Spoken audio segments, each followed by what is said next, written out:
Hey, Mike, just the spirit of this team. Last year, you guys were so incredibly resilient, and then to hear you talk about like them losing sort of their win during the game, just how do you get that back? How do you find that spirit with this group? Of course, it's a different group than last year, but you kind of hope that there would be a little bit of carryover like that. You know, you're correct. It's a different season from this year to last year. And I think you go through the trials and tribulations, the ups and downs throughout the course of the season. And when that happens, you point it out. Like you don't run. Like I'm not going to run from it. If there's a pink elephant in the room, I'm gonna bring it up and address it. And you try to do what you can that's best for the team. And you challenge the team. You speak the truth, and you move on. And sometimes you're able to correct things right away. Sometimes it may take 2 weeks to correct, or a week to correct, or 6 games to correct, you know? And so we'll see how we respond after playing 2 games the way that we feel that we could have played better, and it's not us. And so each game, each practice, each shoot around that we have, at least for me as a coach, I'm interested to see how we're gonna bounce back and how we're gonna respond. Like I thought our shoot around was great today. I thought the spirit was there. I thought everybody was into it. Now, does that mean we're gonna come out and play at the level I think we're capable of? I hope so, but I don't know. Mike, over here, 2 quick ones for you. One, any chance you have an update on De'Aaron and his status coming back at all? Yeah, I don't. Okay. And then second one was, Domas said you guys had some very tough conversations the past couple of days. Yeah. How did the players receive those conversations? And if you could share any insight about what those conversations were? It's all like team stuff. There's really nothing that's high level or secretive or whatever. I mean, we didn't play well, and like I said, I'm just not going to let it linger and let it slide under the rug. You know, if there's something that needs to be addressed or something that comes up, I'm going to do it. And I have the same faith and belief with our players too. If they feel like something needs to be addressed or brought up, I hope they do it. I hope they bring it to my table and put it out there for everybody to hear, and then we talk about it. You know, one of the things I said in my training camp team dinner for the opening part of the season is, you know, in order to have a winning culture, a winning team, a sustained one, there got to be some things that, as an organization, as players, as coaches, you got to be willing to do. And one of them is to be able to have open and honest conversations with each other so that we can all be held accountable. Not just me, I'm not exempt from it. You know, if I'm doing something that I shouldn't be doing, or I'm practicing these guys too hard, or however you want to call it, I hope my assistant coaches step up and get in my face and say, Mike, chill out, give these guys a break. Or one of our leaders steps up and says, hey, do this. And I can't be offended by it. You know, at times I may, or others may shoot back or whatever, but everybody's human. I'm okay with that. And so for me, all it was these last couple of days, we didn't feel, starting with me, I think going to Domas and Foxy and whoever else, we didn't feel like we played up to our standards. And not to take anything away from Houston. Houston physically kicked our behind. And but having said all that, we didn't feel like we played like we're capable of. And so you try to address those issues.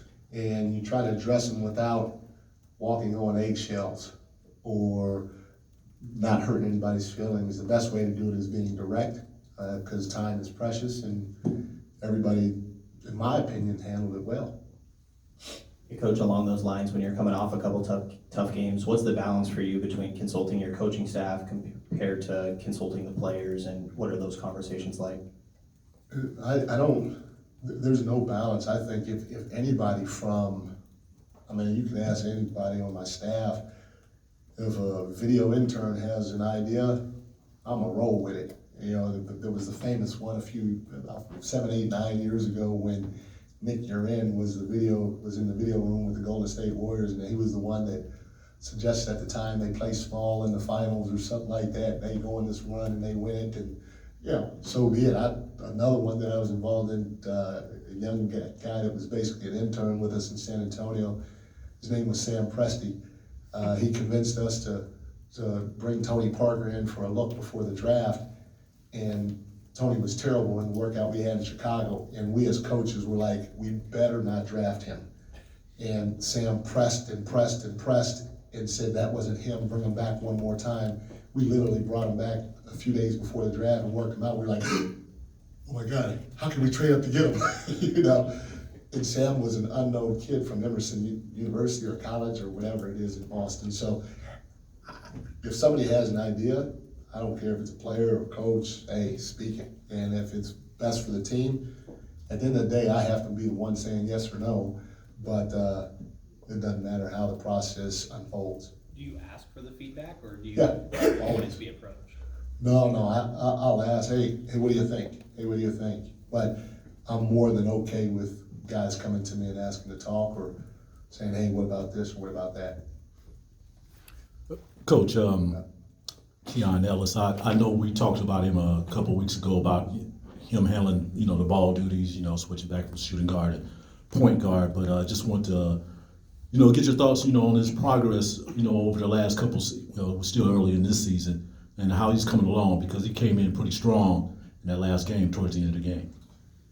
Yeah, Keon did. I would say all our guys towards the end of the bench that came out really impacted the game, and they played the way that we're trying to play collectively.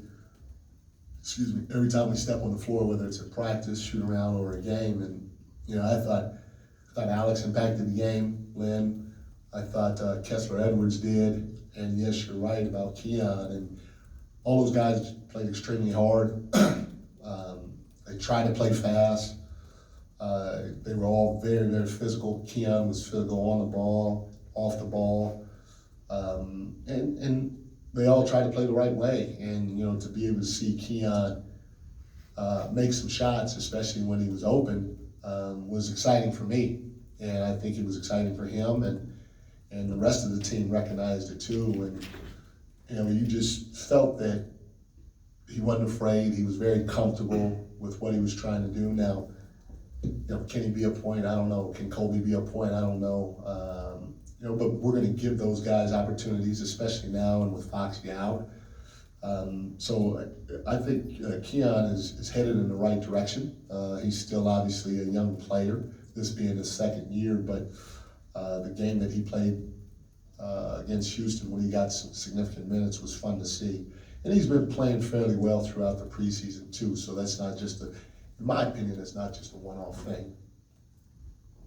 Hi, Mike. Two questions. The first one, with Domas kind of talking a little bit about those internal conversations you guys had. Yeah. It sounded like that might have been kind of a two-way conversation. Would you agree with that? Was it kind of like both? That's, Jay, I'm not trying to be funny, but I hope that everybody understands that about me, that it's not gonna start with me and end with me. It may start with me, but the conversation takes two people, and I'm gonna try to draw conversation out of people if they don't have anything to say. But then when we walk out the door, everybody knows when we walk out that door, I'm the head coach, and I gotta make the decision that's best for the team, which I'll do. And so whether they like what they hear or they don't like what they hear, everybody has that understanding. But I'm open to listen, and I got thick skin. I've been yelled at before. I've yelled. I don't take anything personal, so I'm cool with everything and anything. Okay. And secondly, to whatever extent, like, you're comfortable sharing, are you doing anything different tonight? Are you gonna go with the same five or maybe something different? Yeah, you did your double agent spy stuff during the preseason, and I fell for the trap. I told you everything that was going on. I'm not gonna do it tonight. So you guys have to wait and see in that regard. Mike, what's the frustration like back here? Oh, sorry. What's the frustration like after 3-game losing streak, a heartbreaking kind of last second loss, and then 2 kind of blowout losses? What's the level of frustration for the team? I don't necessarily look at it that way. It's like, I want to win, don't get me wrong. But I want to play the right way. And I felt our last 2 games, we didn't play the right way. There's frustrations in losing it. There's, in my opinion, there's more frustrations in losing later in the year than early in the year because you're still experimenting and stuff like that right now. But after the second game in Houston, I would have been very, very, very, very frustrated if the last group that was on the floor didn't go out there and play the right way. We didn't change anything. We didn't do anything tricky. And we just went and played. And we played the right way. And we still lost. But when you play the right way, or when you respect the process more so than the end of the journey, when you respect that process at the highest of high levels, the ending will end up taking care of itself. And so I was more frustrated and or disappointed in the way we handled our business throughout the course of the game, more than the loss, the close loss, and then the 2 blowout losses. Like, in that close loss, we did some pretty good things. I mean, we played good basketball for long stretches. Okay, the Warriors are a freaking talented team. And for us to play the way we did, again, I'm not into consolation prizes, but the fact is, I gotta give credit where credit's due. If the team is trying to play the right way and the ball doesn't fall our way, whether it's a couple of missed free throws here or a contested pull up with a rear view challenge from behind to win it, yeah, it's tough, but we put ourselves in position to win in a tough spot, and I think we can grow from that. Just like I do think we can grow from getting our head beat in, but I don't prefer to learn that way. Hey, Mike, back here. I don't know, I mean, I know you've spoken on NBA families before. I don't know how much Chris Murray is planning on playing tonight, or if he's gonna play, but over the course of like your career, have you gotten to experience, I guess, cool moments with families, getting to see brothers play against one another? And if you have any, I guess, commentary on Chris and Keegan getting that moment tonight? Yeah, you see it all the time. I kind of date myself, but I was coaching back when Harvey and Horace were playing. I actually coached Harvey and with the Washington, when I first went there, the team was still called the Washington Bullets.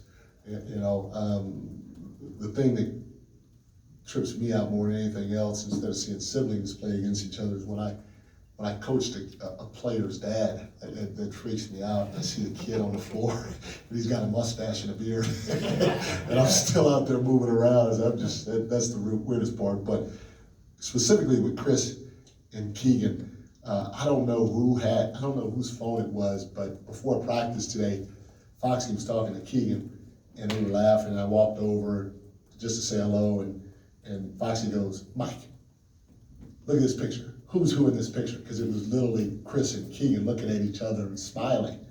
And he goes, "Can you tell?" And I pointed, I got the right one. It was really a flip of the coin. And the one that I picked, and Foxy killed him after I picked it, but Keegan, his grin was like, it was the biggest grin in that photo. And Foxy was like, "Why don't you smile like that anymore?" Hey, Keegan, I was a little kid.